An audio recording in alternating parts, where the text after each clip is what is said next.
धूप शाम की तरफ झुक रही थी। शहर की भीड़ अपने अपने कामों में भाग रही थी, पर उस भीड़ में एक चेहरा ऐसा था जो बाकी सबसे अलग था। रवि का चेहरा। मुश्किलों ने उसकी आंखों की चमक तो छीन ली थी, मगर दिल में अभी भी जिंदगी की हल्की सी आग बाकी थी। रवि 22 साल का एक साधारण लड़का जो गांव छोड़कर शहर आया था, सपनों का बोझ लेकर। माँ बाप खेत में मेहनत करते और उम्मीदों का छोटा सा पैकेट हर महीने रवि तक भेज दिया करते, और रवि उसे संभाल कर खर्च करता था। शहर आकर उसे लगा था कि यहाँ मंजिलें आसानी से मिल जाती हैं, पर शहर की हकीकत तो बहुत अलग निकल आई। 3 महीने से नौकरी की तलाश में भटकते भटकते उसके जूते घिस चुके थे, पर किस्मत के दरवाजे अभी तक उसके लिए नहीं खुले थे। जेब में बचे पैसे इतने कम थे कि दोपहर के खाने और रात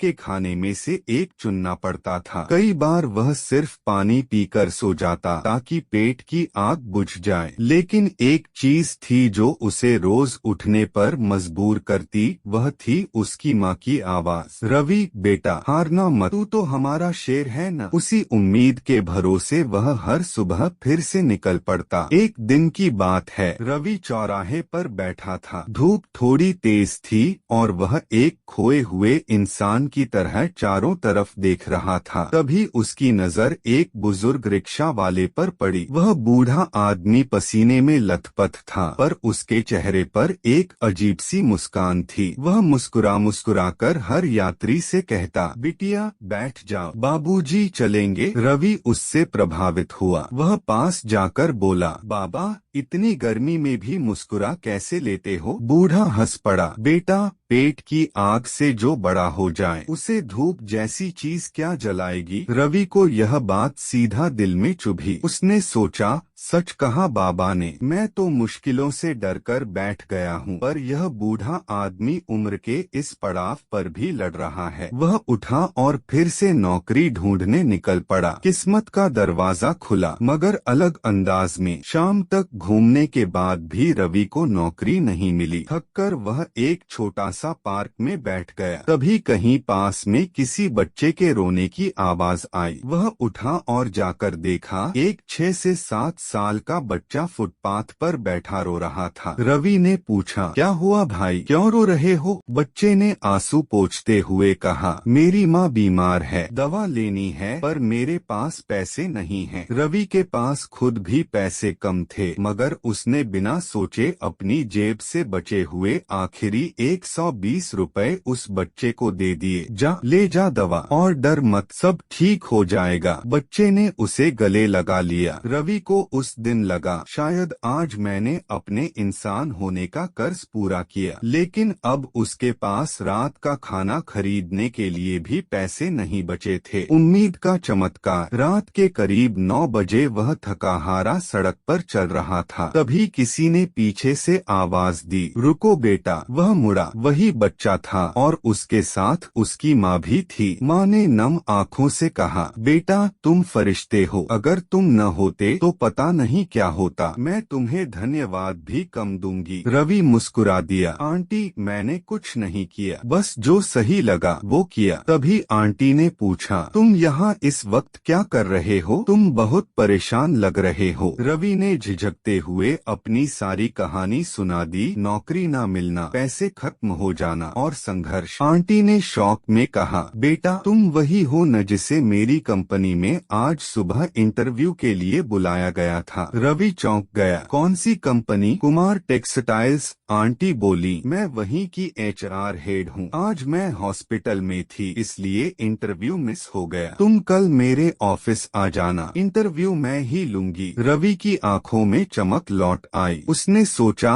क्या सच में जिंदगी बदल सकती है इतने जल्दी, इतने अचानक? अगले दिन रवि सुबह सुबह तैयार होकर पहुंचा। इंटरव्यू केवल 15 मिनट चला, क्योंकि आंटी उसे पहले ही पहचान चुकी थीं और उसी दिन शाम तक उसे फोन आया, रवि आपको नौकरी दे दी गई है, कल से ज्वाइन कर लेना। रवि फोन हाथ में लिए रो पड़ा। यह जीत केवल नौकरी की नहीं थी, यह जीत उस इंसानियत की थी जिससे उसने आखिरी पैसे भी किसी और को दे दिए थे। आगे की जिंदगी। नौकरी लगते ही रवि ने सबसे पहले गांव फोन किया। माँ, नौकरी लग गई। उधर से बस रोने की आवाज आई। बेटा, तूने तो मेरी दुनिया ही बदल दी। रवि की जिंदगी धीरे धीरे पटरी पर आ गई। कुछ महीनों में उसने अपने लिए कमरे का किराया देना शुरू किया, माँ बाप को पैसे भेजने लगा और सबसे बड़ी बात, उसने अपने अंदर की वह आग फिर से जगा ली जो शायद बुझने वाली थी। वह अक्सर उस बच्चे